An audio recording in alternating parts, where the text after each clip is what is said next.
korrika ezin baduzu egin, beti duzu zuzenekoan ikusteko aukera. Baina nola egiten dute zuzeneko atzetik? Zer baliabide dituzte? Dena grabatzen dute? Gaurko kronikan hori argituko dugu. Zuek zuzenekoa ikusteko atzetik nola doan dena? Bueno, 11 telebistako bi pertsona egoten gea karrera guztian, 11 egunez, etenik gabe emisioa Euskal Herriari erakutsi ahal izateko.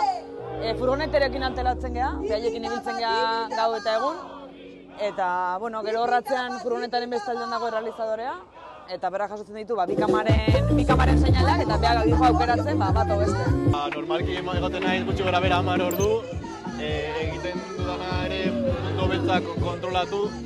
Dira mundu batzuk furgonetan ezin dela sartu eta orduan ateratzen dut ekipo motxila honekoa eta honekin kamera estilo deportibo bat edo kamera 11 telebistakoa egiten dugu furgoneta ezin den pasetik lekutik seinalea bidali.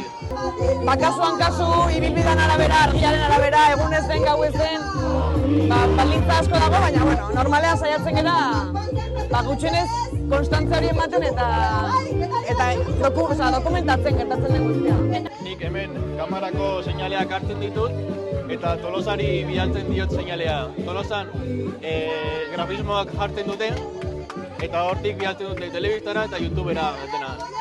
Normalki dakat 4 kamera. Oraintxe bertan ditut 3, ze drona orain ez dago.